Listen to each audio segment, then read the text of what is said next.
Ici Sud Radio. Les Français parlent au français. Je n'aime pas la blanquette de veau. Je n'aime pas la blanquette de veau. Sud Radio Berkov dans tous ses états. Encore des mots. Et en aucun cas dans l'obscurantisme ou le complotisme. Toujours des mots. Vous savez, aujourd'hui, l'islamo-gauchiste a fait penser à judéo-bolchevique dans les années 30. L'islamophobie, c'est une arnaque. Ce mot est une arnaque. Les mêmes mots. Apéro saucisson pinard, c'était une mobilisation des identitaires. Le wokisme, cette idéologie mortifère. Vous les entendez, les populistes, aujourd'hui? Moi, je les entends pas. Alors, vous les entendez, les populistes aujourd'hui, en tout cas ceux qui parlent des populistes, on les entend. On parlait de Cédrico et voilà. En fait, on est en guerre. Nous sommes en guerre, comme disait notre président bien-aimé. Et la guerre la plus intéressante, la plus importante, il faut le dire malgré qu'il y ait des guerres, hélas, qui tuent. Mais il y a la guerre des mots, la guerre des concepts, la guerre des idéologies, la guerre des informations, la guerre des infos, c'est très important. Et elle commence, comme l'écrit excellent François-Bernard Huyghe, par la bataille des mots qui vient de sortir à VA Édition. Alors, François-Bernard Huyghe, justement, parlons on a évoqué Cédric O et les populistes racistes et les populistes. C'était merveilleux, il a dit ça. Hein. Alors, c'est quoi cette utilisation des mots et à quoi ils renvoient et on les utilise alors comment, de quelle façon? Alors, populiste, c'est un exemple d'utilisation polémique d'un mot tabou, qui va servir à disqualifier le discours adverse. Vous êtes populiste, donc ce que vous dites est d'une certaine façon à la fois bête, parce que le populisme est simplificateur, ce sont des gens un peu simples qui sont trompés par de vilains démagogues, c'est bête et c'est méchant en même temps, puisque ça révèle de méchantes passions, des inquiétudes identitaires, déclinistes, la haine de l'autre, etc. Donc c'est un mot attrape-tout, un mot... péjoratif total.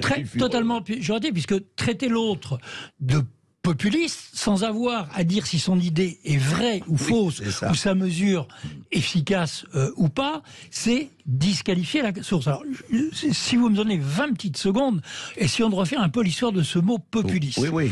Il apparaît, je crois, dans les années 1860. Déjà. Oui.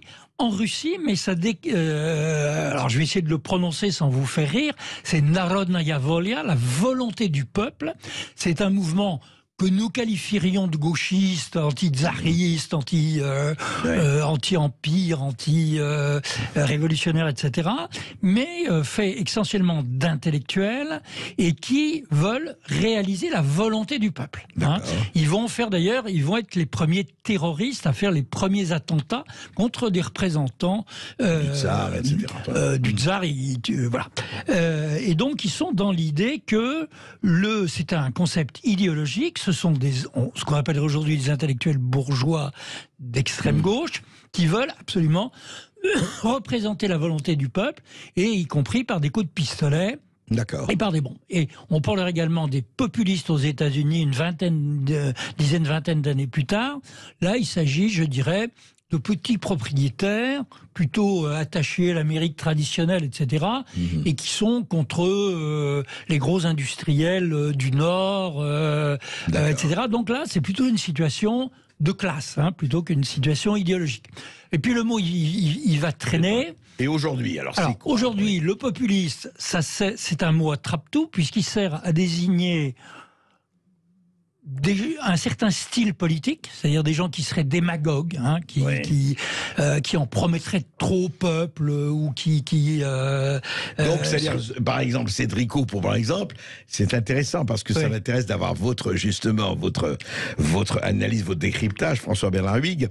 Il dit, il faut choisir entre les populistes racistes et les populistes. Alors, voilà, ce qui est le terme de populisme servant à la fois à disqualifier la pensée de l'autre, ses passions, etc., mais étant en même temps une idée qui fonctionne, qui marche sur les couches populaires. Je vous rappelle qu'aux dernières élections, ce qu'on aurait appelé autrefois la classe ouvrière a voté pour le Rassemblement national dans des proportions absolument inédite. Même, voilà, le PC ne faisait pas les mêmes scores sur la classe ouvrière à une certaine époque. Beaucoup plus que les communistes à l'époque, oui. Voilà, ce qui est un petit peu surprenant. Et donc, cette notion de populisme qui est tellement floue, puisque c'est à la fois une certaine classe, des gens qui seraient un peu naïfs, des démagogues qui les tromperaient, des passions irréalistes, ça, on va pouvoir l'appliquer aux deux bouts de l'éventail politique, aux extrêmes, encore un concept qui ne veut pas dire grand-chose. On parle à la fois donc du Rassemblement National, alors pour eux, c'est les populistes racistes, enfin dans la bouche du l'ex-secrétaire d'État numérique, et puis il y a les populistes.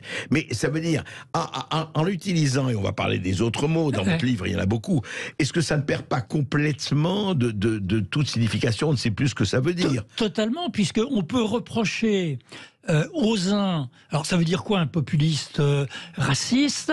Ça serait quelqu'un qui penserait que le peuple, dans son identité française, avec sa culture française, doit être protégé. Hein. En gros, ça serait cette idée-là qui reposerait sur l'idée d'une identité française héritée de nos ancêtres et d'une volonté commune, qui est une idée qui n'était pas forcément d'extrême droite à certaines périodes. Et puis, alors donc celui-là, ça s'appuierait sur le côté ethnos du peuple. Hein.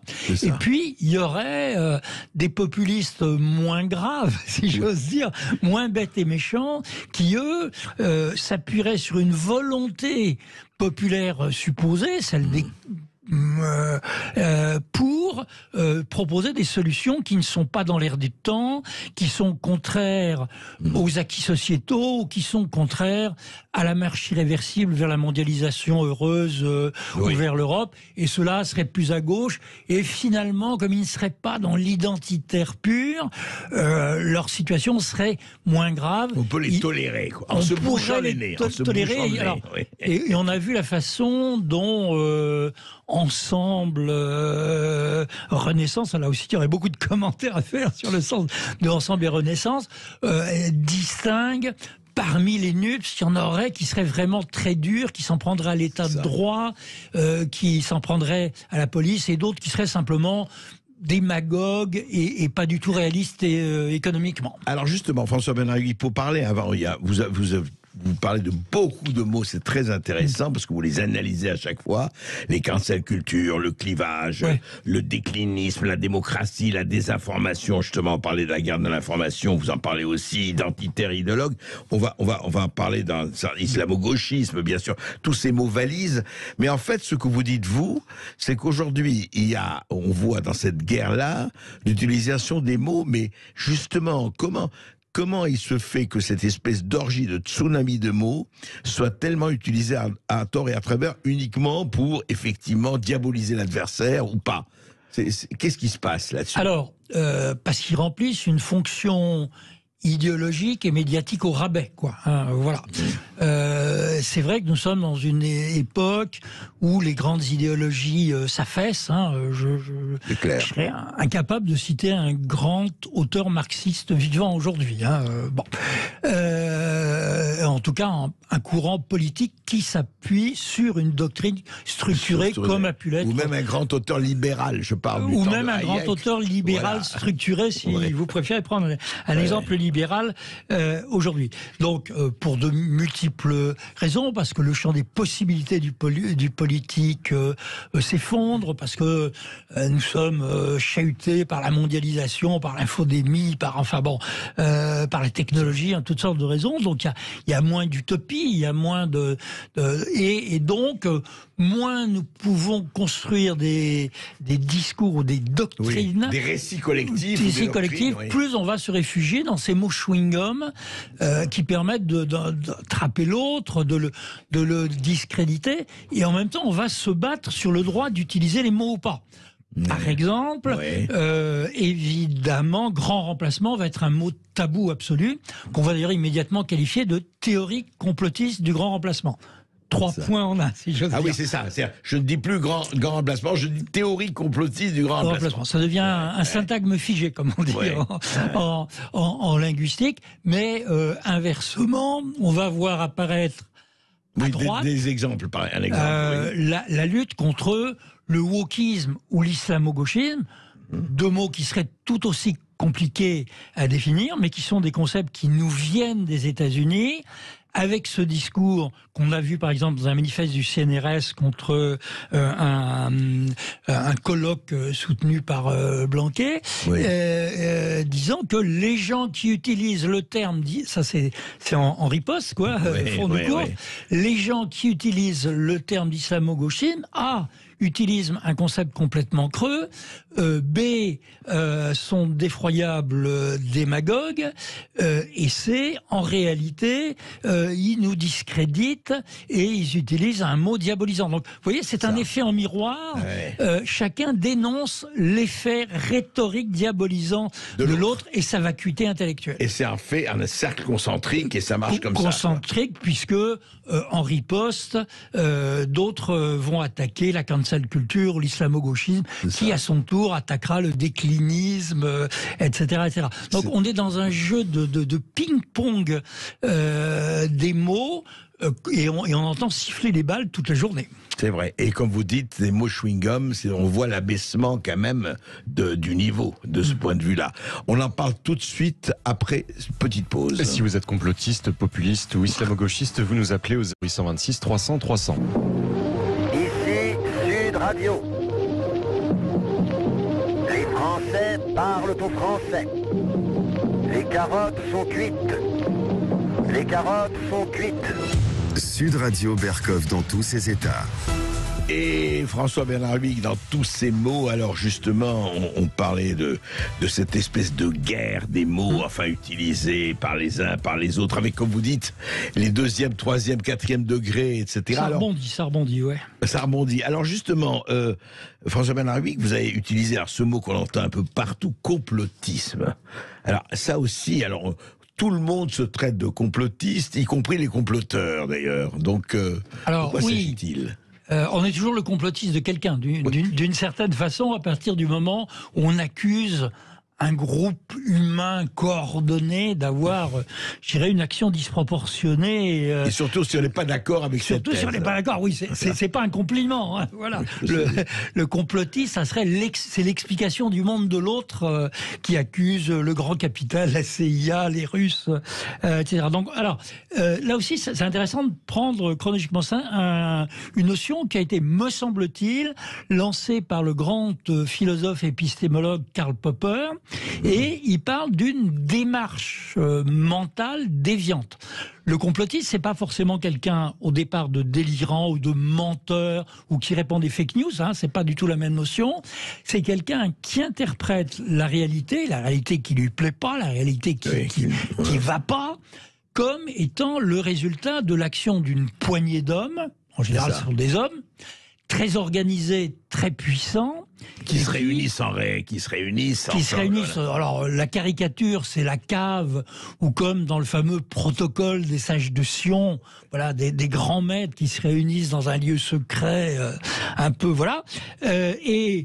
Donc, qu'est-ce qu'il y a ? Alors, le complotisme, ça existe. Je veux dire, en ce sens que il y a des gens qui ont tendance à expliquer des faits vrais par le succès invraisemblable de l'action d'une poignée d'hommes, par exemple des services secrets, ou les francs-maçons, ou les juifs, ou le KGB, ou les populistes d'ailleurs, ou d'autres catégories qu'on va retrouver.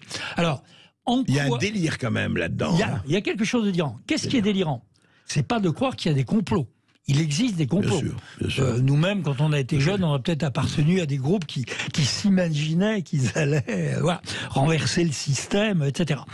Il y a vraiment des complots. Le délire commence quand on croit que ces complots sont tout-puissants, c'est-à-dire que comme le hasard et comme a ajouté Edgar Morin, la connerie n'aurait aucun rôle dans les affaires humaines, et que tout obéit à un plan, tracé, préparé, etc. Deuxièmement, dans le fait que l'on croit qu'on est les seuls intelligents à s'apercevoir qu'il y a ce plan diabolique dont tous les autres, dont les médias qui sont évidemment au service du complot, ne s'aperçoivent pas ou le dissimulent. Donc c'est ces deux erreurs de logique, croire que des gens qui sont tout puissants et qu'il n'y a pas de hasard, il n'y a pas de brouillard, il n'y a pas d'adversaire, etc. Et deuxièmement, croire qu'on est les seuls malins à l'avoir découvert. Donc, il existe effectivement des théories complotistes et elles sont délirantes. Après, on a fait dévier ce terme de complotiste pour disqualifier toute explication du réel par des intérêts. Ouais. Je prends un exemple caricatural. Karl Marx était-il complotiste ? Je pense qu'il avait une théorie générale de l'histoire qui est fausse, mais qu'il avait une théorie générale il n'est pas complotiste pour ça. De l'histoire, mais selon les critères modernes, il apparaîtrait comme un complotiste, c'est-à-dire quelqu'un qui croit qu'une poignée de capitalistes dirige le monde secrètement en trompant les masses. Et juste, François Benarabi, est-ce qu'on n'arrive pas au fait, et on a l'impression de voir ça aujourd'hui, c'est que les comploteurs qui ont vraiment pas, au sens de, qui ont une théorie ou une stratégie de pouvoir, traitent ceux qui ne sont pas d'accord avec eux ou qui dévoilent certaines choses de complotistes. Oui, alors, où commence le complot et où s'arrête l'analyse. On pourrait donner des tas d'exemples, genre le Great Reset, hein, la grande réinitialisation de M. Klaus Schwab. Voilà. Alors, il y a effectivement... j'ai un trou de mémoire, c'est Schwab qui avait... Klaus Schwab, c'est le fondateur de Davos, c'est toujours le président du forum de Davos. Il a effectivement fait prononcer par plusieurs orateurs à Davos, tout au début de la pandémie, un discours dont le sens peut être résumé ainsi sans trop le caricaturer. La pandémie bouleverse tout, nos systèmes vont être secoués, profitons-en pour... réorganiser le monde, installer une bonne gouvernance, plus de mondialisation heureuse, éliminons davantage de populistes et de conspirationnistes et de complotistes, etc. Il y a une croissance plus verte. Donc, profitons de cette occasion historique pour réaliser notre projet politique. En soi, ce n'est pas un discours, ce n'est pas un complot. D'abord, ça a été dit à la tribune du monde entier. Interpréter tous les événements qui se sont déroulés par la suite, comme la réalisation de plans, oui, c'est complotiste. Négliger le fait que des hommes hyper puissants, dotés d'une vision commune du monde, prennent les opportunités qui s'offrent à eux pour réaliser leurs projets, ça serait tout aussi stupide. Bien sûr, non mais c'est ça. C'est pour ça qu'il faut vraiment faire attention à ces mots et vous parlez aussi, alors justement, enfin pour prendre un exemple, petit exemple, c'est même aussi l'amalgame, pas d'amalgame, ça c'est fort. Dès qu'il y a un crime quelque part, oui mais attention, ne parlez pas de l'identité de la personne, de la nationalité, là vous pratiquez l'amalgame, mais attendez, il y a le réel, pourquoi ne pas donner l'identité autre? Non, c'est justement en fonction d'un présupposé, pas d'amalgame. Oui, alors le pas d'amalgame a énormément fleuri au moment, on employait le terme avant, au moment de 2015. Alors qu'est-ce que c'est que le pas d'amalgame?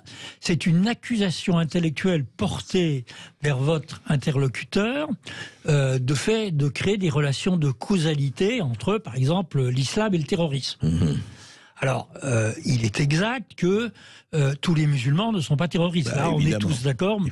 Mon épicier tunisien n'a aucune envie de m'égorger et je le trouve très sympa et je le salue au passage. Néanmoins, tous les tueurs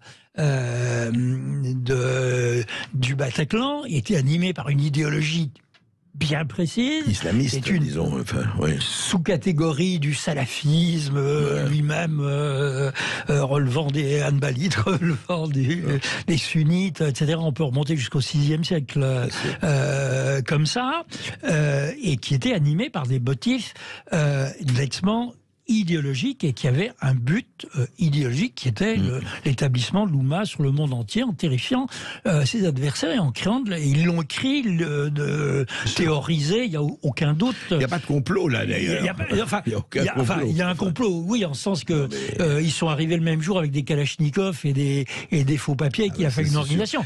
Mais la théorie complot, de l'État, elle a été écrite et ils ont écrit des tas de textes qu'on a commentés dans des livres. Il n'y avait aucune hypothèse hypocrisie, aucun secret dans leur dessin. Alors évidemment, dans les manifestations qui ont suivi la République, où il y a des millions de gens, on a vu beaucoup de thèmes dans les interviews qui étaient, mais bien entendu, je condamne, c'est une horreur, ce sont des crimes contre nos valeurs, contre la République, etc. On est tous d'accord jusque-là. Mais je condamne tout en ne faisant aucun amalgame, en ne faisant aucune confusion avec une catégorie plus générale qui serait les musulmans ou avec une religion en général, tant et si bien que on avait parfois l'impression que beaucoup des interviewés, en tout cas, étaient beaucoup plus soucieux de prouver leur vertu, de prouver combien eux ne tombaient pas dans ces délires complotistes, amalgamistes, déclinistes, etc., et combien leur âme restait au-dessus de tout cela, que de chercher des causes à cet événement historique et moins encore des remèdes. On va parler de tout cela avec les auditeurs de Sud Radio, évidemment, qui ont une liberté de parole totale, et ils le savent, à condition simplement d'être succinct, parce qu'on en a beaucoup.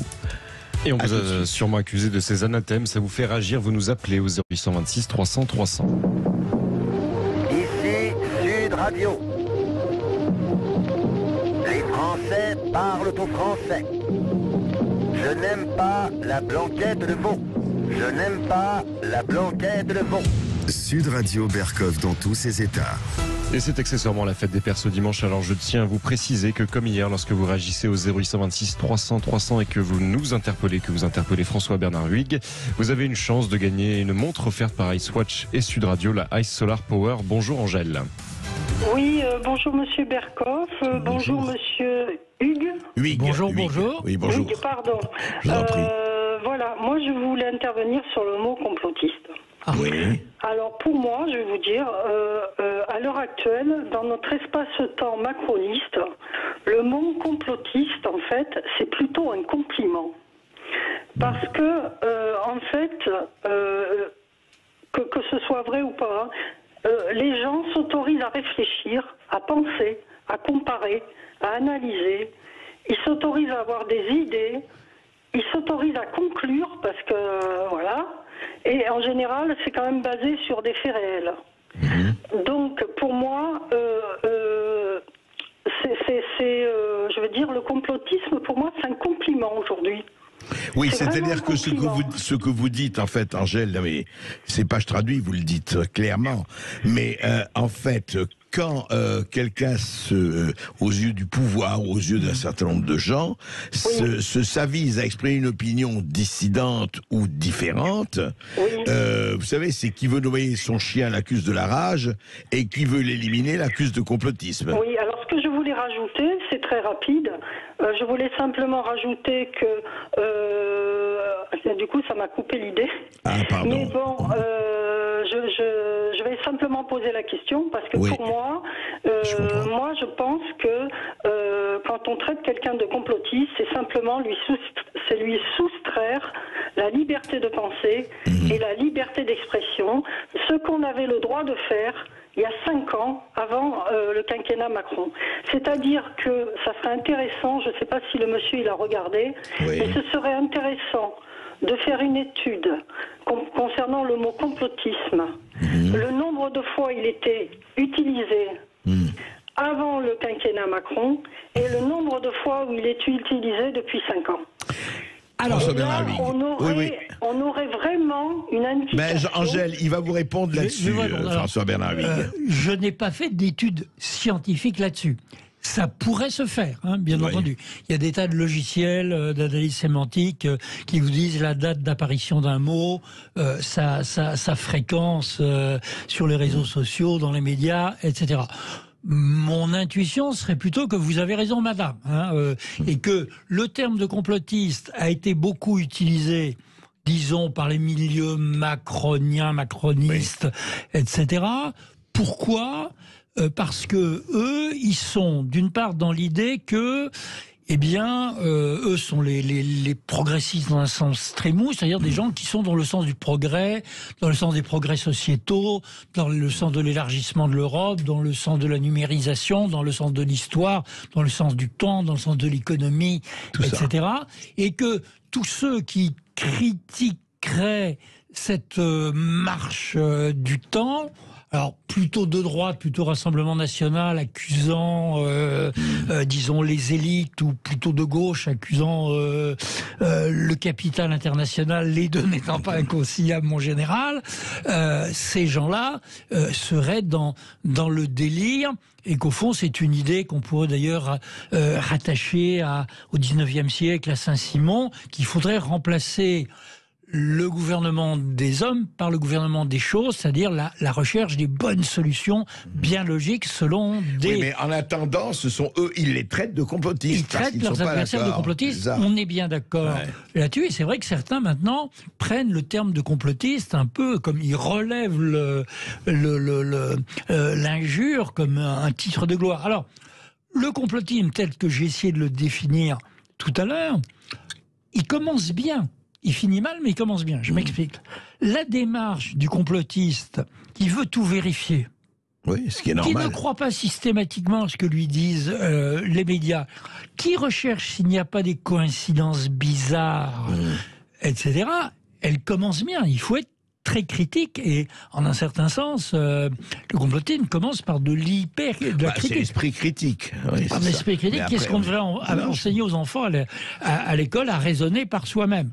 Là où le complotisme commence à délirer, c'est quand, après avoir été très méfiant à l'égard de tout ce que disent les experts, les médias, etc., il adopte une thèse, c'est la faute des services secrets de tel pays, et comment il va tout expliquer par cette thèse en n'appliquant plus du tout les mêmes critères intellectuels. Oui, sauf que François-Bernard Huyghe, la démarche que vous évoquez après le finiment, beaucoup de gens ne vont pas du tout jusque-là. Non. C'est-à-dire qu'il y a des gens qui disent, par exemple, prenons des exemples extrêmement précis, quand on osait dire que peut-être le virus n'était pas sorti de l'accouplement d'un pangolin et d'une chauve-souris, mais peut-être d'un laboratoire, on était traité de complotiste. Alors, ça, c'est un exemple très très intéressant. Et or, ce n'est pas des gens qui ont dit, après, non, il y avait un délire. Ils se sont dit, mais attendez, posons-nous la question. Alors, l'exemple de l'origine de la Covid-19 est très intéressant, puisque c'est une mutation. C'est le job d'un virus, de muter. C'est comme ça qu'il se prolonge à travers le temps d'un virus connu. Et il est vrai qu'au début, il y a eu des tas de thèses avec des implications politiques. Bon, une thèse chinoise disant que ça venait pas du tout de Wuhan, mais que c'était des athlètes américains qui l'avaient apporté à l'occasion de je sais plus quelle compétition sportive, pas très sérieux. Des thèses disant que dans ce laboratoire, qui est le fameux laboratoire, je crois que c'est le numéro 4, le P4, le P4 de Wuhan, des fausses manœuvres, plus ou moins diaboliques. Non, ou une fuite, c'était même pas fabriqué. Ou une fuite accidentelle aurait pu se produire. Alors, ça, on ne le saura probablement jamais. Je veux dire, pas de preuve. On n'aura pas la preuve par une caméra qui aura enregistré qu'un laborantin n'a pas fait ce qu'il fallait, s'est pas lavé les mains et a été après au marché de Wuhan où il a répandu la saloperie. Que j'ai attrapé moi-même il y a quelques semaines et dont je suis guéri. Mais dans un premier temps, on l'a considéré comme totalement complotiste, la démarche qui supposait que c'était soit une fabrication militaire d'une arme biologique, ça paraît un peu satanique, soit une fuite due à une mauvaise manipulation ou un mauvais système de sécurité, et on s'est tourné vers l'hypothèse de la, comment on dit, appelle-t-on la zoonoïde, c'est-à-dire le fait qu'un virus soit passé de l'animal à l'homme, ce qui n'est pas impossible et ce qui s'est produit pour d'autres cas. Du temps du sida, on se demandait si ça venait du HIV, si ça venait du singe vert, etc. Alors, nous n'aurons probablement jamais de réponse absolue à cette question. Vous avez raison, mais simplement par rapport à ce que vous avez dit, c'est-à-dire qu'on peut poser la question, sans arriver à la conclusion d'un complot, vous voyez. On peut poser la question. Alors, ce qui est intéressant, c'est qu'on traitait de thèse complotiste la thèse de la fuite du laboratoire, plus ou moins, et on se dirigeait vers la piste de la chauve-souris ou du pangolin, il y a encore plus avec une chauve-souris, je sais pas quoi, et que, au fil du temps, cette thèse présentée comme vraisemblable, raisonnable, et je ne dirais pas officielle, il y a une sorte d'inversion, et pour des raisons géopolitiques, idéologiques que tout le monde devine, la thèse de la fuite du laboratoire a eu un bien meilleur accueil. Voilà, nous n'aurons probablement jamais de réponse, mais voyons bien que ce qui est présenté comme la thèse délirante à un moment peut ne plus l'être à un autre, sur des faits comme ça qui sont difficiles à établir. C'est la question de l'accusation qui est vraiment intéressante, en tout cas. Oui. Et Angèle, comme complotisme est un compliment, ça s'accompagne souvent d'un cadeau. Vous avez gagné la montre. Je suis content pour Angèle. Merci beaucoup.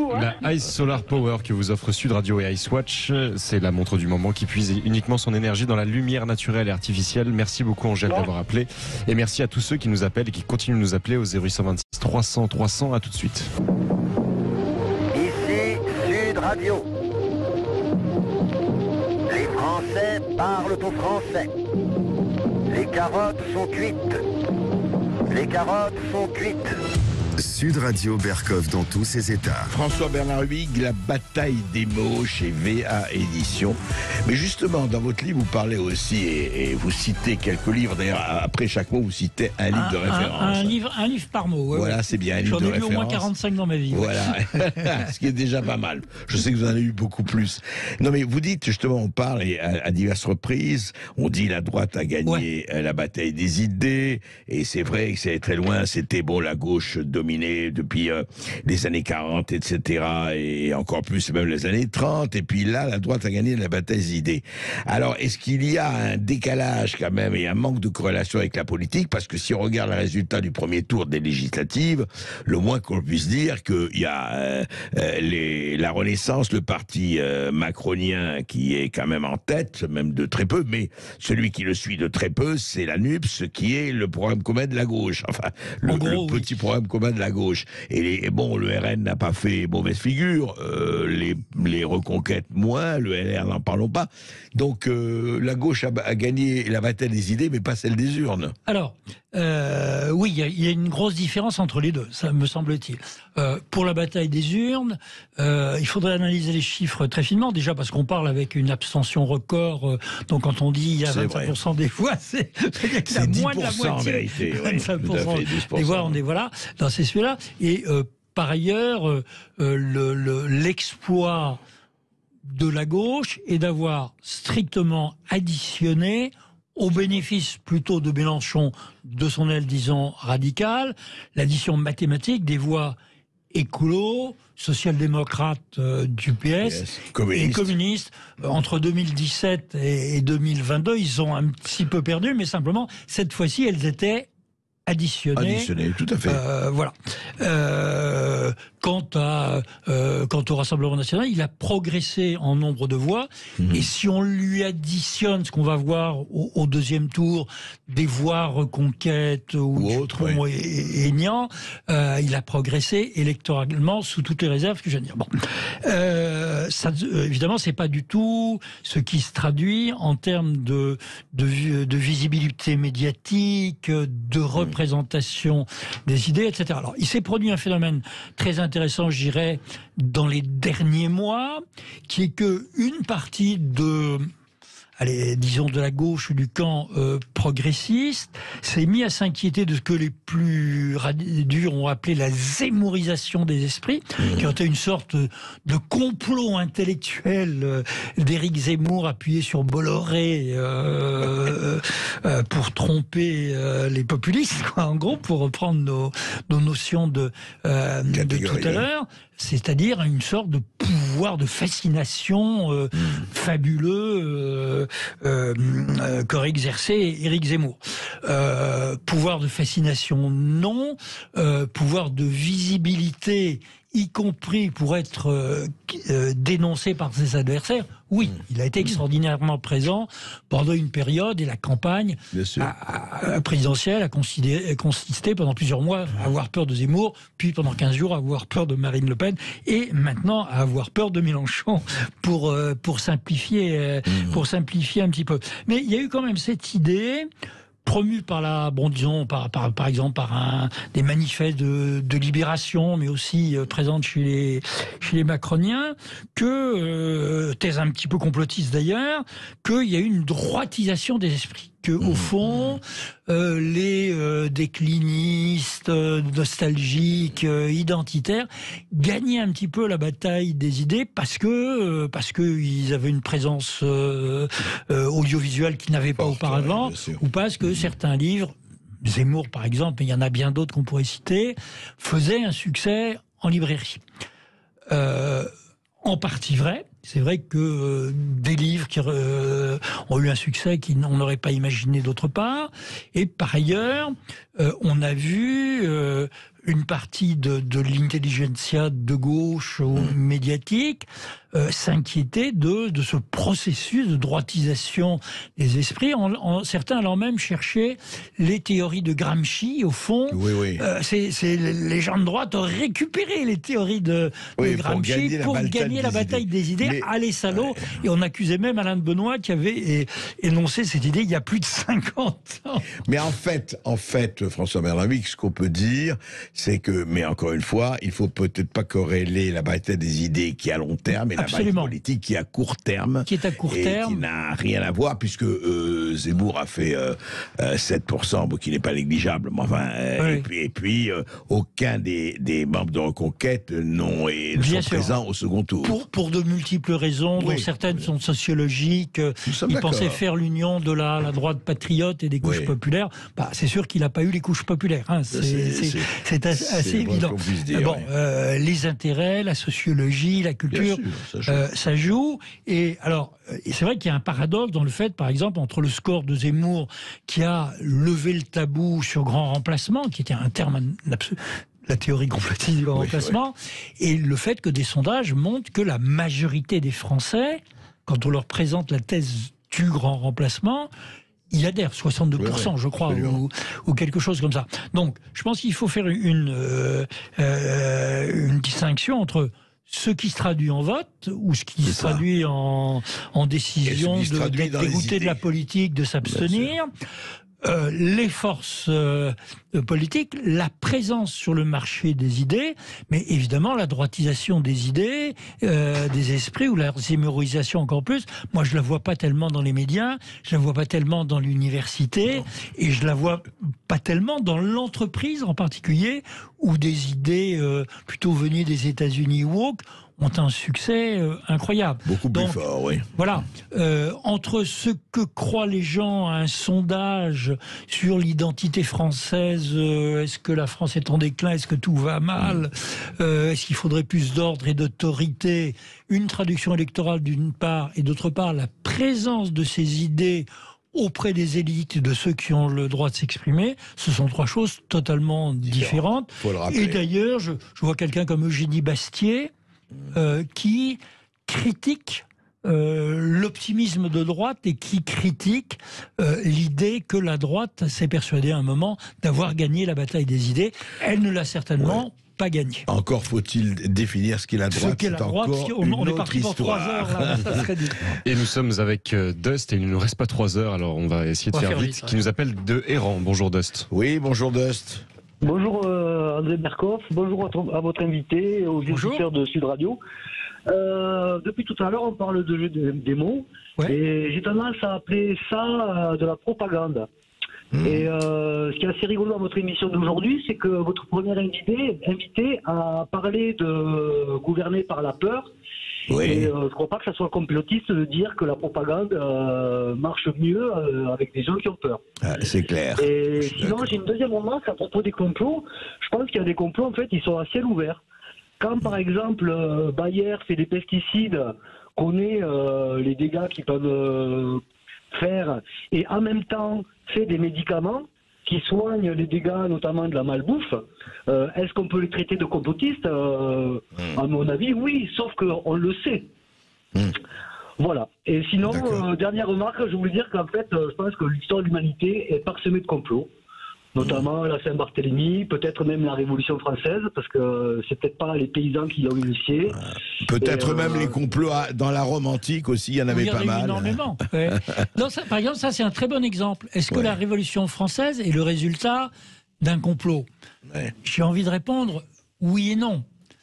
Non, parce qu'il a fallu des forces populaires, des intérêts, des gens qui décident un jour d'aller prendre la Bastille, les États généraux qui tournent mal, des erreurs de Louis XVI, enfin des tas de circonstances historiques. Oui, en ce sens qu'il y avait des sociétés de pensée, quand elles ont rempli les cahiers de doléances, qui étaient sous l'influence on va dire, d'intellectuels des Lumières, ce genre de choses. Il y a eu de très bonnes études là-dessus, et on voit que les mêmes textes, les mêmes idées ont été répandues par certaines élites. Mais ces élites ne se réunissaient pas la nuit dans une cave en disant « Allez les gars, dans quelques mois, on coupe les têtes, place de la Nation, et on renverse la monarchie. Voilà. Alors, est-ce que la propagande s'appuie sur la peur? C'est certainement un des ressorts de la propagande. Elle joue sur des passions simples. C'est la peur, la colère, l'espérance, etc. Et elle joue beaucoup en ce moment. Le discours, disons plutôt macroniste, centriste, joue évidemment sur une double peur, les deux populismes, les deux extrémismes. Et puis le climat, l'état de droit, l'autre, etc., etc. Vous en parlez dans le début de votre préface. La peur est un des principaux ressorts des discours, à la fois parce qu'il y a eu parce que ça remplace l'utopie. L'utopie, c'est positif, c'est un monde merveilleux vers lequel on se dirige. On croit moins en ce monde merveilleux, on croit moins au pouvoir des idées, et on essaie davantage de vivre un moindre mal, et surtout de repousser les démons idéologiques, les extrémismes, les populismes et tout ça. Et ce qui est terrible, c'est, vous le dites, et la boucle avec le début de notre entretien, François-Bernard Huyghe, c'est que faute de vrais projets collectifs, faute de cap, faute de colonne vertébrale, on en est aigri à la guerre des mots, et on fait dire aux mots ce qu'on veut qu'ils disent. Nous sommes bien d'accord. Orwell et compagnie. Et je rappelle le titre de votre livre, La bataille des mots, aux éditions VA. Vous êtes également directeur de recherche à l'IRIS. Merci François-Bernard Huyghe. Et puis dans un instant, Brigitte Lahaie jusqu'à 16h.